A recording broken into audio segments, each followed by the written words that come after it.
பிஸ்மில்லாஹிர் ரஹ்மானிர் ரஹீம். புகழனைத்தும் அல்லாஹ் ஒருவனுக்கே உரித்தாகட்டுமாக.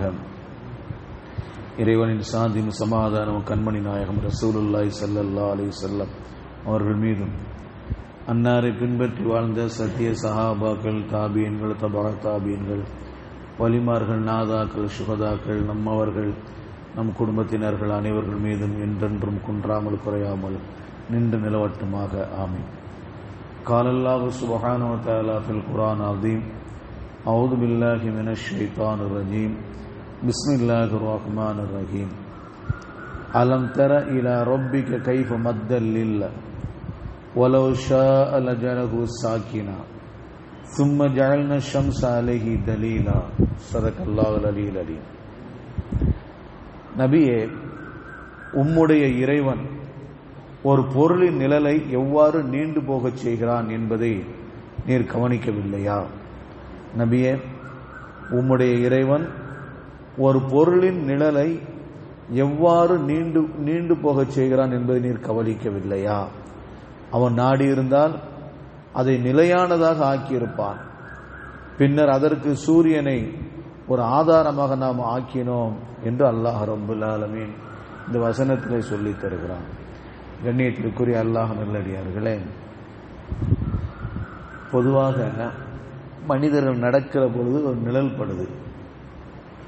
மனிதர்கள், ஆடு, மாடுகள், எந்த பொருளானாலும் சரி, அது இருக்கிற பொழுது அதுக்கு ஒரு நிழல் தேவைப்படுது. அது ஒரு நிழல் வந்து விடுகிறது. உதாரணத்திற்கு, இந்த சூரியனுடைய லொகருடைய அசருடைய நேரத்தை கணக்கிடும் பொழுது ஒரு செய்தி சொல்வார்கள். லொகருடைய நேரம் எதுவரை நீண்டு இருக்கிறது அப்படின்னு சொன்னா, ஒரு பொருளுடைய நிழலை 2 நிழல் பெறுகின்ற வரை அப்படின்னு ஒரு விஷயத்தை சொல்வார்கள்.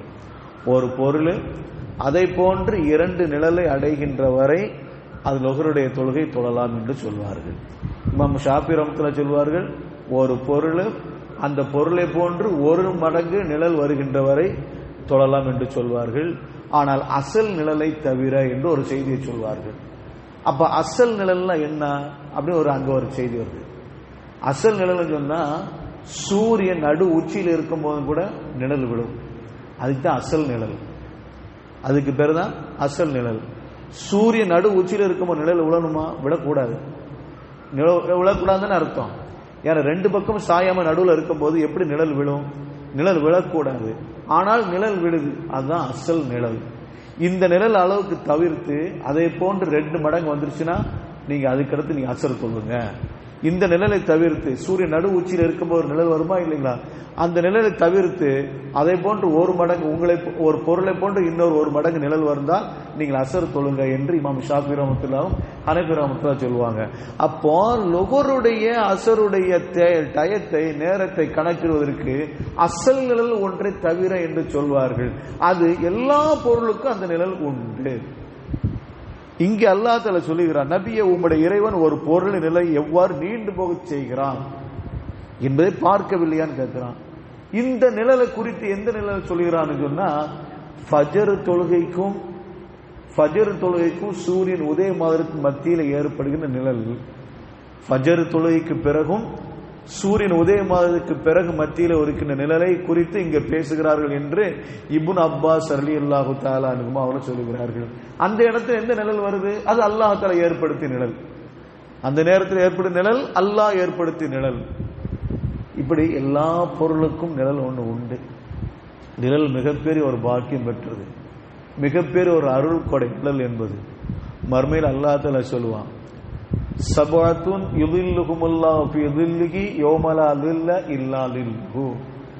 7 வகையினருக்கு அல்லாஹ் நிழலை கொடுத்து கண்ணியப்படுத்துகிறான்.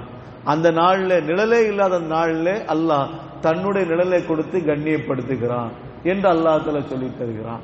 அப்போ அந்த இடத்தில் அல்லாஹ் தஆலா நிழலை ஏன் கொடுக்கிறான் என்று சொன்னால், மஹ்ஷர் மைதானத்திலே நம்ம அடிக்கடி சொல்லி தந்திருக்கிறோம், மஹ்ஷர் மைதானத்திலே இருக்கின்ற அந்த சூடு, தலைக்கு மேல சூரியன் ஒரு சான் உயரத்துக்கு இருந்து சூரியன் கடுமையான முறையில் உக்கிரமாக இருக்கும் பொழுது மனிதர்கள் நிழலை தேடி அலைவார்கள்.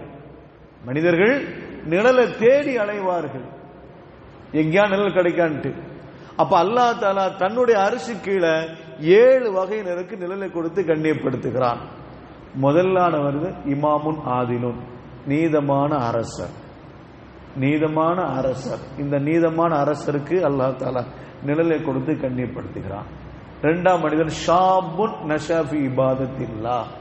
ஷாபுன் நஷாஃபி இபாதத்தில்லாஹ், ஒரு வாலிபன் தன்னுடைய வாலிபத்தை இறை வழிபாட்டில் கழித்த மனிதன். 2வது ரஜுலுன் தஹாபா ஃபில்லாஹி வ தஃபர்ரக அலைஹி. 3வது மனிதர் 2 பேர் அல்லாஹ்வுக்காக வேண்டி பிரியப்படுகிறார்கள், அல்லாஹ்வுக்காக வேண்டிய கோபம் கொள்கிறார்கள். இப்படி 3வது மனிதர், இவர்களுக்கு அல்லாஹ் தஆலா நிழலை கொடுத்து கண்ணியப்படுத்துகிறான். 4வது மனிதர், ஒரு மனிதர் அல்லாஹ்வுடைய பள்ளிவாசலோடு சம்பந்தப்பட்ட மனிதர். ரஜுலுன் தல்லகவில் மசாஜித், எப்போ பார்த்தாலும் பள்ளிவாசல். பொழுதன்னைக்கு பள்ளிவாசல் கிடக்கார் என்பது அல்ல. பள்ளிவாசல் தொலை வருவாங்க, தொழுட்டு வீட்டுக்கு போவாங்க, அல்ல கடை வீதிக்கு போவாங்க. அடுத்து எப்போ லொஹர் தொழு நடக்கும் ஒரு சிந்தனை வருது தெரியுங்களா? அப்ப இவர் என்ன, நம்ம தொழுக எப்போ அடுத்து லொஹர் தொழு வரும், நம்ம பள்ளிவாசலுக்கு போகலாம்.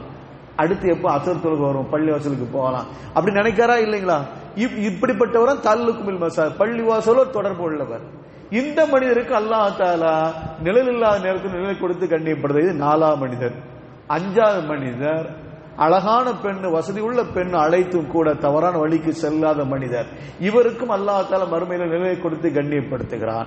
6வது மனிதர், வலது கரம் செய்கின்ற அந்த தர்மம் இடது கரத்துக்கு தெரியாமல் செய்கிறார் அல்லவா, இடது கரத்துக்கு தெரியாமல் வலது கரத்துக்கு செய்கிற அந்த தர்மம், இப்படிப்பட்ட தர்மத்தை உடையவர் நிழல் இல்லாத நேரத்தில் அல்லாஹ் தஆலாவுடைய நிழலை பெறுகிறார்.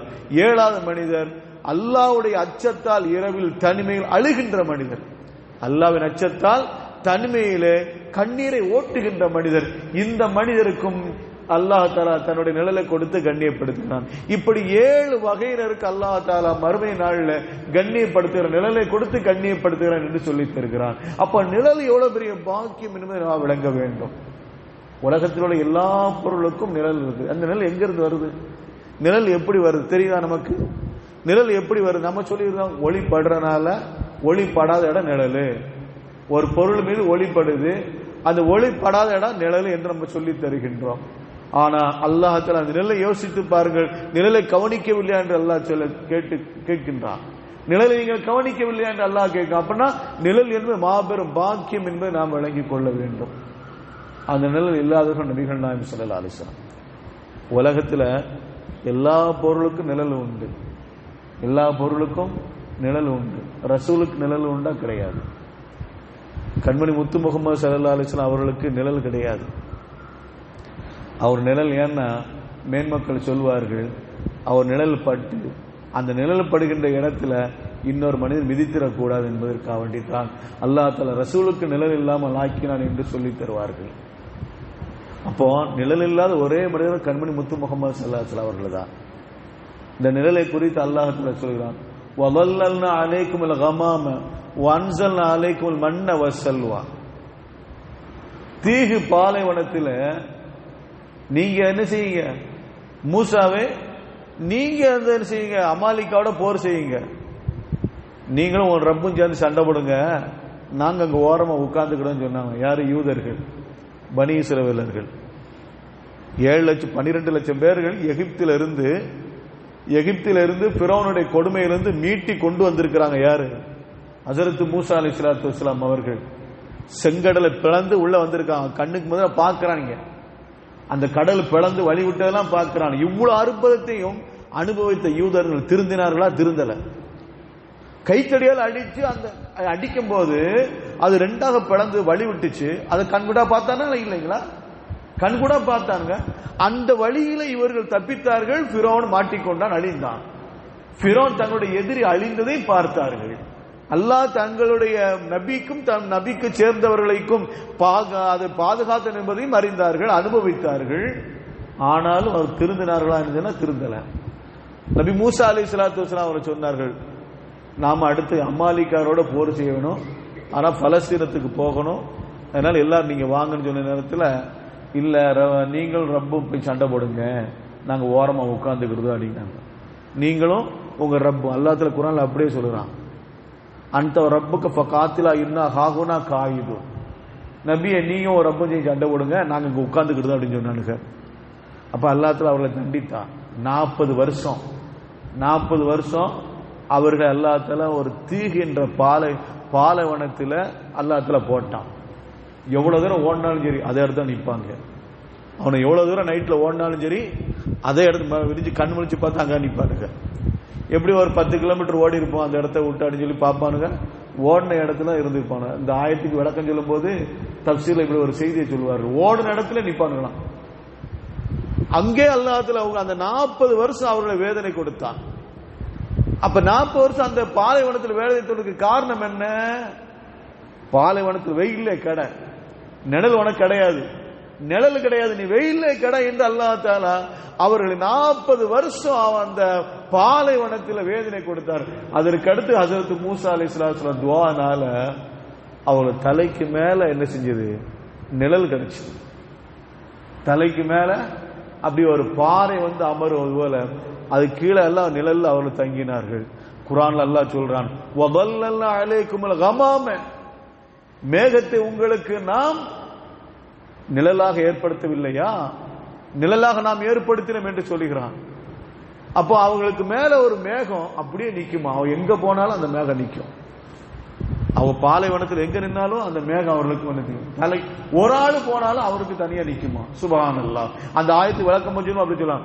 பனி இஸ்ரவேல்ல இருந்து ஒருத்தர் வெளியே போனாலும் எல்லாரும் அங்க இருக்காங்க, ஒருத்தர் மட்டும் வெளியே போனாலும் அவனுக்கும் தனியான ஒரு மேகம் அவனுக்கு என்ன செய்ய குடைபிடித்துக் கொண்டிருக்கும் என்று இமாம்கள் நமக்கு சொல்லி தருகிறார்கள். அப்ப எப்பேற்பட்ட பாக்கியத்தை அல்லாஹ் தஆலா கொடுத்து திருந்தினாங்களா இல்லையா? இதுவரை திருந்தலையே.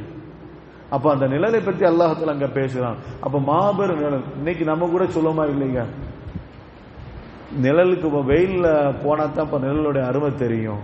சொல்லுமா இல்லைங்களா? அதாவது ஏதாச்சும் ஒரு காரியம் செஞ்சுட்டு அவன் தப்பு பண்ணான்னு வச்சுக்கோங்க, உனக்கு நாங்க கொடுக்கறோம்ல அது உனக்கு இப்ப தெரியாது. வெயிலோட நிழலுடைய அருமை வெயில்ல போனா தான் தெரியும். நீ போயிட்டு வா, அப்புறம் தெரியும் உனக்கு அடிக்கும். சொல்லுமா இல்லைங்களா? அப்ப நிழலை குறித்து அங்க நாம பேசுகின்றோம். கதிரு நேமத்தி பாத ஜவால் என்று அரபுல ஒரு பழமொழி சொல்வார்கள். ஒரு நேமத்து போனாதான் அதனுடைய அருமை நமக்கு புரியும் என்று சொல்வார்கள். ஒரு நேமத்து போனாதான் அதனுடைய நேமத்தினுடைய அருமை நமக்கு தெரியும், அதுவரை நமக்கு தெரியவே தெரியாது என்று ஒரு செய்தியை சொல்வார்கள். அப்ப நிழலை குறித்து அல்லாஹ் இங்க பேசுகிறான்னு சொன்னா அந்த நிழல் நமக்கு எப்படி ஒரு பாக்கியத்தை தருகிறது, பாடத்தை தருகிறது என்று நாம் விளங்கிக் கொள்ள வேண்டும். இந்த ஆயத்தின் மூலமா அல்லாஹ் தஆலா நமக்கு சொல்லித் தருகின்ற பாடம் என்ன? தலைப்பு ஹதீஸை நாம் யோசிக்க வேண்டும். 7 வகையினருக்கு அல்லாஹ் தஆலா நிழலை கொடுத்து கண்ணியப்படுத்துகிறான். அந்த 7 வகையினர் ஒரு வகையினராக நாம் பெற வேண்டும் என்பதை இந்த ஆயத்திலிருந்து நமக்கு சொல்லித் தருகிறது. ஆக மஹ்ஷர் மைதானத்தில் வெயில்ல சுட்டரிக்கின்ற வெயில்ல நாம் நிற்காமல் தப்பிக்க வேண்டும் என்று சொன்னால் 7 வகையினர் ஒரு வகையினர் நாம் ஆக வேண்டும். இந்த உலகத்தில் நமக்குள்ள காரியத்தில் ஈடுபட வேண்டும் என்ற ஒரு மேலான பாடத்தை தான் இந்த வசனம் நமக்கு சொல்லித் தருகிறது. அல்லாஹ் ரப்புல் நம் அனைவருக்கும் கிருபை செய்வானாக. வாஹிரு தஅவானா அனில் ஹம்துலில்லாஹி ரப்பில் ஆலமீன். சுப்ஹானல்லாஹி வ பிஹம்திஹி சுப்ஹானக அல்லாஹும்ம வ பிஹம்திக அஷ்ஹது அல்லா இலாஹ இல்லா அன்த அஸ்தக்ஃபிருக வ அத்தூபு இலைக. சுப்ஹான ரப்பிக ரப்பில் இஸ்ஸத்தி அம்மா யசிஃபூன் வ ஸலாமுன் அலல் முர்ஸலீன் வல்ஹம்துலில்லாஹி ரப்பில் ஆலமீன். ஸல்லல்லாஹு அலா முஹம்மதின் ஸல்லல்லாஹு அலைஹி வஸல்லம். ஸல்லல்லாஹு அலா முஹம்மதின் ஸல்லல்லாஹு அலைஹி வஸல்லம். ஸல்லல்லாஹு அலா முஹம்மதின் யா ரப்பி ஸல்லி அலைஹி வஸல்லிம். அஸ்ஸலாமு அலைக்கும் வரஹ்மத்துல்லாஹி தஆலா வபரகாத்துஹு.